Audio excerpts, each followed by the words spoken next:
notre horizon par rapport à ça. Et donc il y avait même le dernier numéro que j'ai trouvé intéressant. Donc ça c'est un philosophe qui m'a beaucoup interpellé, c'est Raymond Panicard. C'est vraiment quelqu'un qui a énormément travaillé sur le dialogue interculturel et interreligieux. Donc là, il a fait le premier numéro sur médecine et religion. En fait, quand on parle de religion, on peut appeler ça spiritualité au sens large. C'est juste de dire, en anglais, health, apparemment, donc la santé, ça a une racine partagée avec whole, c'est donc être entier. Donc en fait, quand on est plus healthy, c'est en fait qu'il y a quelque part une unité qui s'est cassée. Mais cette unité harmonieuse, c'est quoi? Oui, c'est le physique, mais c'est aussi le psychologique. Alors, je vous écoute. Oui, donc voilà. Donc l'idée, c'était quoi? Donc c'est comment être entier. Et comment être entier, vous l'avez au niveau, on va dire, déjà physiologique, psychologique. Donc on pourrait dire ça, c'est plutôt le côté soit vraiment médical physique, voire médical psychologique, psychanalytique. Mais après, vous avez les traditions spirituelles, c'est quoi? C'est d'être entier par rapport à son âme. Il y a même la psychologie au départ, c'est ça, c'est la science de l'âme. Hein, psycho, c'est l'âme. Donc en fait, à un certain niveau, autant la religion comprise au sens de la spiritualité que la médecine sont finalement des voies de, je pense maintenant, c'est des voies de salut. Vous savez, c'est en espagnol, je crois, salud. C'est la santé. Hein? Donc le jeu de mots, c'est intéressant. Et donc, en fait, dans cet article-là, je trouve ça intéressant parce que Panicard fait un peu le lien entre les deux. En disant, si vous avez une médecine sans religion, la médecine n'est pas complète. Mais si vous avez une religion sans médecine, elle n'est pas complète non plus. Parce qu'il y a tous ces aspects, au plus physiques, au plus subtils, en fait, qui font l'être humain. Et en fait, dans une grande partie des systèmes de santé traditionnels, que ce soit l'Ayurveda en Inde, que ce soit les systèmes de santé chinois, vous avez toujours une vision en fait de l'être humain holistique. On le voit en entier, et en plus en entier, pas comme quelqu'un atomisé, coupé des autres, mais quelqu'un d'entier en relation avec la communauté dans laquelle il habite et en relation avec le monde qui est autour de lui. Donc en fait, le diagnostic ne va pas se faire uniquement de manière abstraite sur un virus ou quelque chose comme ça, il va se faire par rapport à un déséquilibre dans le système. Mais ce déséquilibre, il est lié à l'interconnexion avec le système dans lequel on baigne. D'où par exemple, quand il fait printemps, été, automne ou hiver, au niveau très simple, vous n'allez pas vous habiller de la même manière. Pourquoi? Parce que quand il fait froid, vous êtes obligé de vous habiller plus. Et en été, quand il fait chaud, vous êtes obligé de vous déshabiller plus. Par rapport à ce qu'on mange, c'est la même chose. Là, on vient de se faire encore quelques raclettes et fondues. Maintenant, c'est chouette. Quand il fait 35-36, c'est plus tout à fait ce qui est adapté. Enfin, là, on ne parle même pas encore de choses plus profondes, mais juste pour dire que même notre corps ne va pas réagir de la même manière selon le climat dans lequel on se trouve. Et donc, tous les systèmes de santé traditionnels vont avoir cette approche-là, donc de réharmoniser et de rééquilibrer en fait un système en lien avec les systèmes dans lesquels on se trouve. Alors que dans les systèmes modernes, on n'est pas dans une approche holistique, mais dans une approche qui a tendance à tout disséquer et d'aller en fait vers le détail. Et à tel point, enfin moi, l'élément qui m'a l'anecdote qui m'a vraiment interpellé, c'était une de mes amies qui avait 2 problèmes aux yeux. Un des problèmes c'était cataracte, et puis l'autre c'était un autre, je ne me rappelle plus duquel. Et c'était pour l'un des deux qu'elle était allée voir la spécialiste en France sur la question. Donc, elle a son opération. Et après, elle se dit, je vais en profiter. C'est la spécialiste en France. Donc par rapport à ma cataracte, je vais lui poser la question sur ce qu'il faut faire ou pas faire, faut-il opérer, pas opérer, etc. Elle pose la question. Réponse, ah non, moi je suis spécialiste sur l'autre truc. Donc c'est même pas je suis spécialiste de l'œil. Je suis spécialiste de telle opération dans l'œil. Donc en fait, là, vous vous rendez compte que la manière d'aborder donc la santé et la médecine sont fondamentalement différentes. Et parfois, c'est assez difficile aussi de faire des ponts entre les deux, parce que la vision du monde sous-jacente est différente. En même temps, vous vous rendez compte qu'un certain nombre de praticiens font parfois les deux. Sur le côté pratique, quand vous connaissez, vous avez ça en Inde, sur les problèmes de fracture par exemple. On va utiliser des rayons X, c'est pratique, on voit mieux la fracture. Pourquoi s'en priver? Et après, par rapport à la manière de le traiter, hop, là on va utiliser en fait des méthodes qu'on a d'avant. Donc sur le côté pratique, parfois, il y a des échanges qui se font, avec le problème parfois que la loi ne permet pas tout, puisqu'il y a les monopoles qui sont liés aussi aux médecines. Avec qui a le droit de faire des actes thérapeutiques, qui n'a pas le droit de faire des actes thérapeutiques. Donc qu'est-ce qu'une médecine qui est reconnue, qui n'est pas reconnue? Mais pour dire que de manière concrète, il y a toujours eu des échanges entre différentes approches, mais là où il y a un grand défi, je dirais, de nos jours, c'est que tous les systèmes traditionnels étaient des systèmes qui voyaient la totalité. Et que le système moderne a ceci de particulier qu'il a tendance à ne pas voir la totalité. Et le texte sur lequel j'ai plus mis l'accent, on n'est pas obligé de se focaliser là-dessus, donc qui est sur Tai Chi et médecine, là j'ai trouvé qu'il était super intéressant. Parce qu'en fait, quand on dit Tai Chi, déjà normalement on pense Tai Chi Chuan, bon, on pense notre pratique de Tai Chi, parfois on oublie que Tai Chi, c'est le yin-yang. En fait, c'est pour les Chinois, entre guillemets, c'est la réalité ultime. Manifesté. Avant Tai Chi, il y a Wuji, il y a le non manifesté. La manifestation se fait au moment, en fait, où il y a cette polarité de yin-yang qui se met en place. Et nous, quand on pratique en fait Tai Chi Chuan, Chuan c'est le point, c'est la boxe, l'art martial. Donc en fait, on fait l'art martial du fait ultime de Tai Chi. En fait, c'est ça qu'on est en train de pratiquer. Mais Tai Chi va au-delà de la pratique de l'art martial. Tai Chi, toute la philosophie taoïste, entre guillemets le divin pour eux, c'est Tai Chi. Et comme cette philosophie imprègne en fait l'ensemble de la culture chinoise, toute la médecine, elle est imprégnée de cette vision de Tai Chi. Toute la médecine, fondamentalement, si vous la résumez en fait à un symbole, c'est à nouveau le Tai Chi, le yin et le yang. Comment est-ce que ces deux polarités en fait fonctionnent de manière harmonieuse en vous? Et quand cette harmonie n'est plus là, là il y a des problèmes qui apparaissent. Et c'est pour ça que vous avez même dans certains hôpitaux en Chine, au-delà des traitements qu'on vous fait, on vous prescrit parfois aussi de faire par exemple du tai chi ou de faire certains qigong. Donc il y a tout un côté thérapeutique dans la pratique. Ils m'ont introduit aussi. Oui, parce que moi j'ai passé 2 mois en rééducation à la clinique des Grands Chênes à Bordeaux, et il y avait une médecin qui était spécialisée, on va dire, alors pas complètement dans la médecine, dans la pratique chinoise, mais ça emmène vers tout ça et pratiquer des exercices, des choses totalement là où justement la rééducation, on va dire, traditionnelle ne fonctionne pas.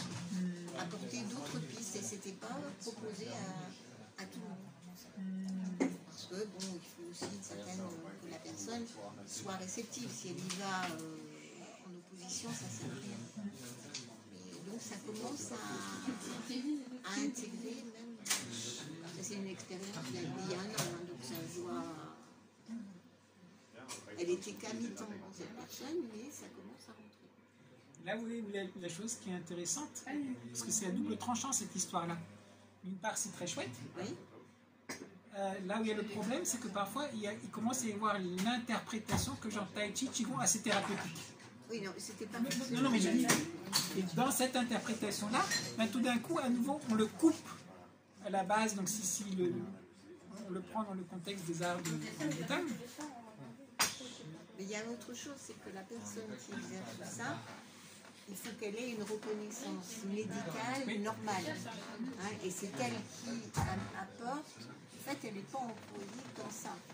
C'est on lui a parce qu'elle a cette sensibilité et qu'elle fait elle a fait des formations comme ça, qu'il y a la moitié de son temps. Pour faire ça, mais je pense que si elle était un médecin au départ, oui, elle serait pas là. Mais oui, c'est déjà une porte ouverte, pardon, quand même. C'est super intéressant. Mais toi, là, ce que tu viens de dire, moi je l'ai vu sur le yoga en Inde. Donc en fait, il y a un aspect dans le yoga, on va dire, qui peut être thérapeutique. Donc il y a ce qu'on appelle yoga chikitsa. Donc il y a la thérapie de yoga. C'est un aspect. Maintenant, ce qu'on a commencé à faire, c'est justement en Inde d'introduire le yoga aussi dans les hôpitaux. Ah oui, merci. Ce qui a mené à quoi? Ce qui a mené à des formations un peu spéciales, non pas en termes de yoga en général, mais surtout en yoga chikitsa. Moi, je connais donc certains amis qui sont impliqués en fait dans les programmes en fait où on forme les gens à ça. Ben là, depuis 1 an ou 2 ans, la précondition pour pouvoir suivre en fait l'enseignement de yoga chikitsa, c'est d'être en fait d'avoir un diplôme de médecine, quoi. Donc en fait, pour quelqu'un qui est, genre, on va dire un yogi, qui peut-être pratique les mêmes choses, pour l'instant il a encore le droit de les pratiquer. Et ce qui est en train de se faire, c'est qu'on commence à dire certains de ces aspects, en fait c'est pas que du yoga, c'est du thérapeutique. Et comme c'est du thérapeutique, en fait il faut avoir une formation de thérapeute pour avoir le droit de les pratiquer. Et donc là en fait vous êtes dans un truc où vous dites, attendez, nous on fait une certaine pratique depuis des millénaires, vous trouvez que certains aspects de notre pratique sont bien, vous les prenez, et vous l'appropriez, et vous nous autorisez plus, on va dire, à moyen long terme de pratiquer, et surtout vous les réinterprétez parce qu'il y a des dimensions que vous en enlevez. Vous voyez le côté, bah, ça fait mieux respirer ou quoi que ce soit, mais qu'est-ce que ça fait sur le côté énergétique, qu'est-ce que ça fait sur le côté plus interne, etc. Ça, vous l'avez enlevé de l'équation. C'est pour ça que je dis, okay, il y a des ouvertures qui sont intéressantes, mais en même temps, en fait, c'est des choses qui sont toujours un peu à double tranchant, parce que c'est des choses qui ouvrent certaines choses, et en même temps, parfois, qui ont des effets complètement surprenants, en fait, de blocage. Et pour donner un exemple, donc, il y a des formations de Qigong, maintenant, de plus en plus, qui sont proposées, et on met beaucoup d'accent, justement, sur le côté, les méridiens, le côté de médecine chinoise. Parfois, on met un peu moins l'accent sur le côté pratique, juste par rapport à l'organisation, parce que bon, c'est souvent des formations sur 2 ou 3 ans. Vous avez jusqu'à 5 week-ends par an, puis 1 semaine à la fin de l'année, et puis vous faites ça sur 2 ans, et puis après vous avez un voyage en Chine, et puis après on va vivre votre truc. Vous voyez, en termes de pratique, 5 week-ends, même si vous ne faisiez que pratiquer, c'est pas énorme. Donc c'est vrai que vous êtes supposé pratiquer chez vous. Mais bon. De facto, voilà. Mais donc l'examen se fait surtout sur la connaissance théorique. Et là, moi, je vous demande aussi de faire les trucs. Après, il faut que tu expliques. Mais est-ce que tu as vraiment le ressenti ou tu l'as pas, etc. C'est pas vraiment ce sur quoi tu es testé. Il n'y a rien à dire hein, sur le fait que la théorie est bonne. Mais on commence à faire un mouvement. Et la question c'est tout de suite, alors ça active quel méridien, c'est quel organe? Et la personne n'est même pas debout correctement.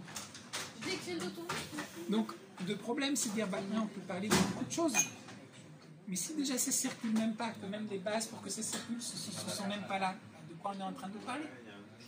Et puis la deuxième chose c'est qu'il y a une interprétation, donc comme on apprend que je ne sais pas, tel mouvement fait ça, on réduit le mouvement à ça. Alors que peut-être, oui, un des aspects de ce mouvement, et ben, si je fais ce mouvement-là, ben, oui, ça va travailler, ces muscles-là, ça va travailler. Ok, c'est vrai.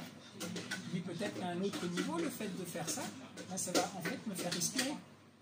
C'est aussi là. Peut-être qu'à un niveau énergétique, il y a encore autre chose qui est en train de se passer, etc. Et parfois, ce qui se passe avec le côté thérapeutique, c'est pour ça que vous voyez, c'est important ce qu'on disait tout à l'heure avec ces visions du monde sous-jacentes qui ne sont pas les mêmes. C'est que vous prenez en fait un système qui est holistique, vous en prenez quelque chose et vous voyez dans votre système qui est intéressé par la spécialisation que ça fait un truc spécialisé. Et après, la manière dont vous allez l'enseigner, c'est telle technique, c'est pour mal au dos. Telle technique, c'est pour mieux respirer.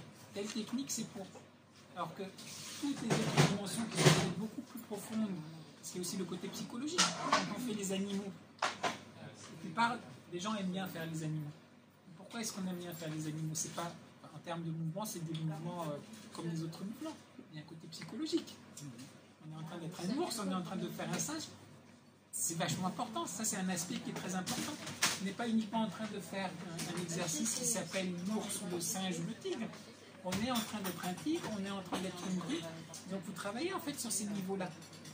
Mais ça fait partie en fait de l'exercice et du travail général. Et donc en fait, c'est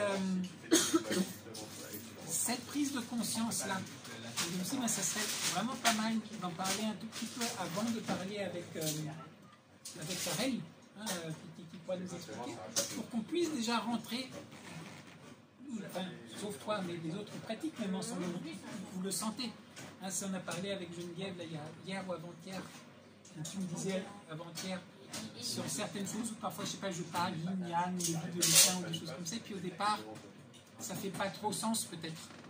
Mais après, à force de pratiquer, puis on le réentend, etc., petit à petit, on commence à comprendre vers quoi ça pointe. Et c'est là que petit à petit, en fait, on commence à rentrer dans une logique, non pas uniquement intellectuelle, mais je vois ce que ça fait. Je commence à comprendre, en fait, le mode de fonctionnement, en fait, de cette approche. Et donc, les deux choses dont on a parlé, il y a le yin et le yang. Donc ça, vraiment, c'est la base, c'est la polarité de base. Et cette polarité, ben, c'est pour ça qu'on l'a.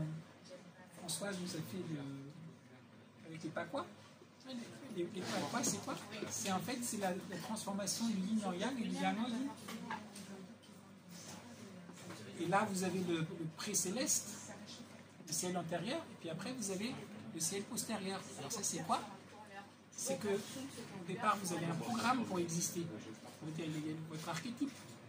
Donc, à votre conception, vous êtes encore dans le truc, vous êtes indépendant, on va dire, du monde extérieur. C'est votre programme génétique, si vous voulez. Ça, c'est le ciel antérieur. Mais après, quand vous arrivez dans le monde ici, ben, votre chi, il est plus suffisant par lui-même. Vous êtes obligé de manger des choses, vous êtes obligé de vous nourrir par rapport à tout ce qui est autour. Et là, vous rentrez dans le cycle, il est un peu changé. Et ça, c'est ce qu'on a sur le dos. Les trigrammes ne sont pas organisés de la même manière.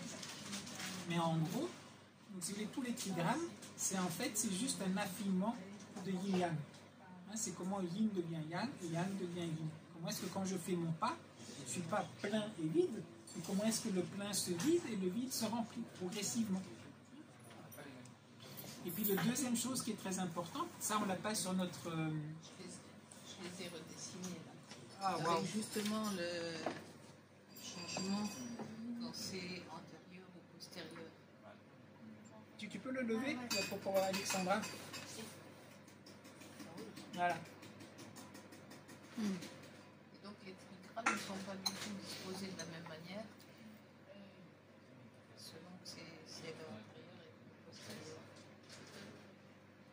Et donc, pour l'instant, ce qu'on retient surtout, donc le travail avec les trigrammes, c'est l'approche plus subtile de yin et de yang. Au départ, vous avez quoi? Si on veut le simplifier, vous prenez juste un trait. Hein, vous voulez représenter avec un trait yin-yang, un trait plein, c'est yang, et un trait cassé, c'est yin. Mais quand vous avez que deux traits, c'est binaire. Mais si vous voulez affiner un tout petit peu, vous mettez deux traits. Comme ça, vous avez quatre possibilités. Vous pouvez avoir deux traits pleins, ou un trait plein et un cassé en bas, ou alors l'inverse, ou alors deux traits cassés. Donc déjà, ça vous permet d'affiner, vous avez quatre possibilités. Et si on commence par en bas, vous dites j'ai deux traits pleins, donc ça c'est yang, c'est vraiment du yang.